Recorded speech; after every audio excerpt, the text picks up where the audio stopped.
नमो भगवते वासुदेवाय। आज श्री गर्ग संहिता के गिरिराज खंड का 10वां अध्याय सुनेंगे। इसमें हम सुनेंगे गोवर्धन शिला के स्पर्श से एक राक्षस का उद्धार तथा दिव्य रूपधारी उस सिद्ध के मुख से गोवर्धन की महिमा का वर्णन। तो आइए शुरू करते हैं। श्री नारद जी कहते हैं, राजन, इस विषय में एक पुराने इतिहास का वर्णन किया जाता है जिसके श्रवण मास से बड़े बड़े पापों का नाश हो जाता है। गौतमी गंगा गोदावरी के तट पर विजय नाम से प्रसिद्ध एक ब्राह्मण रहता था। वह अपना ऋण वसूल करने के लिए पापनाशनी मथुरापुरी में आया। अपना कार्य पूरा करके जब वह घर लौटने लगा तब गोवर्धन के तट पर गया।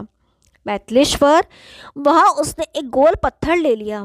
धीरे धीरे वन प्रांत में होता हुआ जब वह ब्रजमंडल से बाहर निकल गया तब उसे अपने सामने से आता हुआ एक घोर राक्षस दिखाई दिया।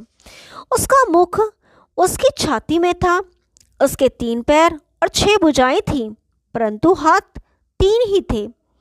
होठ बहुत ही मोटे और नाक 1 हाथ ऊंची थी। उसकी 7 हाथ लंबी जीभ लपलहा रही थी। रोए कांटों के समान थे। आंखें बड़ी बड़ी और लाल थीं। दांत टेढ़े मेढ़े और भयंकर थे। राजन, वह राक्षस बहुत भूखा था, अतः घुरघुर शब्द करता हुआ वहां खड़े हुए ब्राह्मण के सामने आया। ब्राह्मण ने गिरिराज के पत्थर से उस राक्षस को मारा। गिरिराज की शिला का स्पर्श होते ही वह राक्षस शरीर छोड़कर श्याम सुंदर रूपधारी हो गया। उसके विशाल नेत्र प्रफुल्ल कमल पत्र के समान शोभा पाने लगे।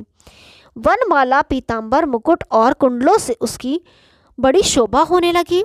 हाथ में वंशी और बैत लिए वह दूसरे कामदेव के समान प्रतीत होने लगा। इस प्रकार दिव्य रूपधारी होकर उसने दोनों हाथ जोड़कर ब्राह्मण देवता को बारंबार प्रणाम किया। सिद्ध बोला, ब्राह्मण श्रेष्ठ, तुम धन्य हो, क्योंकि दूसरों को संकट से बचाने के पुण्य कार्य में लगे हुए हो। महामते, आज तुमने मुझे राक्षस की योनि से छुटकारा दिला दिया। इस पाषाण के स्पर्श मात्र से मेरा कल्याण हो गया। तुम्हारे सिवा दूसरा कोई मेरा उद्धार करने में समर्थ नहीं था। श्री ब्राह्मण बोले, सूरवत, मैं तो तुम्हारी बात सुनकर आश्चर्य में पड़ गया हूँ। मुझ में तुम्हारा उद्धार करने की शक्ति नहीं है। पाषाण के स्पर्श का क्या फल है यह भी मैं नहीं जानता, अतः तुम ही बताओ। सिद्ध ने कहा, ब्राह्मण, श्रीमान गिरिराज गोवर्धन पर्वत साक्षात श्री हरि का रूप है। उसके दर्शन मात्र से मनुष्य कृतार्थ हो जाता है। मंद मादन की यात्रा करने से मनुष्य को जिस फल की प्राप्ति होती है उससे कोटि गुना पुण्य गिरिराज के दर्शन से होता है। विप्रवर, केदार तीर्थ में 5000 वर्षों तक तपस्या करने से जिस फल की प्राप्ति होती है वही फल गोवर्धन पर्वत पर तप करने से मनुष्य को क्षण भर में प्राप्त हो जाता है। मलयाचल पर एक भार स्वर्ण का दान करने से जिस पुण्य फल की प्राप्ति होती है उससे कोटि गुना पुण्य गिरिराज पर एक माशा स्वर्ण का दान करने से ही मिल जाता है। जो मंगलप्रस्थ पर्वत पर सोने की दक्षिणा देता है वह सैकड़ों पापों से युक्त होने पर भी भगवान विष्णु का सारूप्य प्राप्त कर लेता है। भगवान के उसी पद को मनुष्य गिरिराज का दर्शन करने मात्र से पा लेता है। गिरिराज के समान पुण्य तीर्थ दूसरा कोई नहीं है। ऋषभ पर्वत, कुटक पर्वत तथा कोलक पर्वत पर सोने से मंडी सींग वाली 1 करोड़ गौओं का जो दान करता है वह भी ब्राह्मणों का यत्न पूर्वक पूजन करके महान पुण्य का भागी होता है। ब्राह्मण, उसकी अपेक्षा भी लाख गुना पुण्य गोवर्धन पर्वत की यात्रा करने मात्र से सुलभ हो जाता है।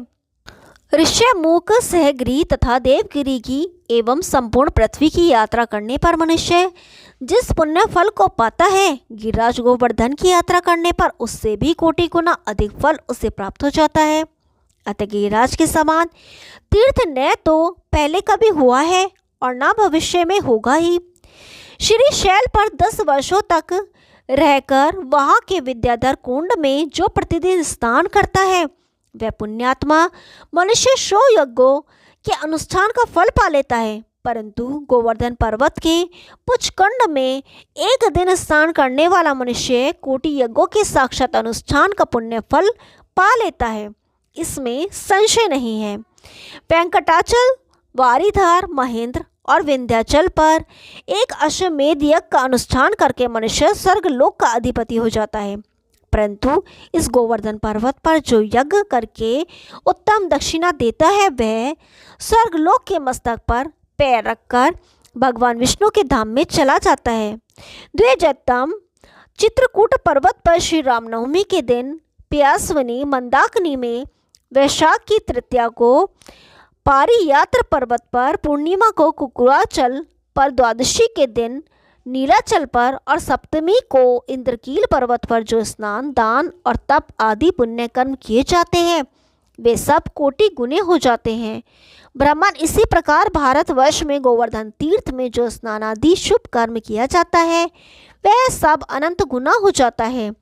बृहस्पति के सिंह राशि में स्थित होने पर गोदावरी में और कुंभ राशि में स्थित होने पर हरिद्वार में, पुष्य नक्षत्र आने पर पुष्कर में, सूर्य ग्रहण होने पर कुरुक्षेत्र में, चंद्र ग्रहण होने पर काशी में, फाल्गुन आने पर नैमिषारण्य में, एकादशी के दिन शुगर तीर्थ में, कार्तिकी पूर्णिमा को गढ़मुक्तेश्वर में, जन्माष्टमी के दिन मथुरा में, द्वादशी के दिन खंडवन में, कार्तिकी पूर्णिमा को वटेश्वर नामक महावट के पास, मकर संक्रांति लगने पर प्रयाग तीर्थ में, वैतरित योग आने पर महेश्वती, श्री रामनवमी के दिन अयोध्यागत सरयू के तट पर, शिव चतुर्दशी को शुभ वैद्यनाथ वन में, सोमवारगत अमावस्या को गंगा सागर संगम में, दशमी को सेतु बंध पर तथा सप्तमी को श्री रंग तीर्थ में किया हुआ दान, तप, स्नान, जप, देव पूजन, ब्राह्मण पूजन आदि जो शुभ कर्म किया जाता है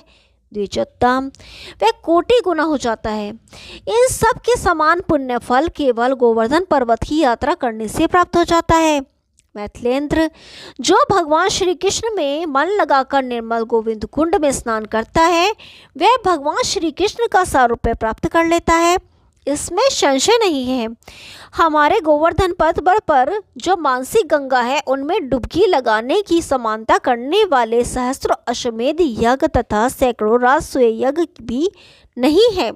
विप्रवर, आपने साक्षात श्री गिरिराज का दर्शन, स्पर्श तथा वहां स्नान किया है, अतः इस भूतल पर आपसे बढ़कर दूसरा कोई नहीं है।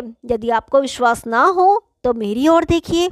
मैं बहुत बड़ा महापात की था, किंतु गोवर्धन की शिला का स्पर्श होने मात्र से मैंने भगवान श्री कृष्ण का सारूप्य प्राप्त कर लिया। ओम नमो भगवती वासुदेवाय। 11वां अध्याय कल सुनेंगे, तब तक के लिए नमस्कार।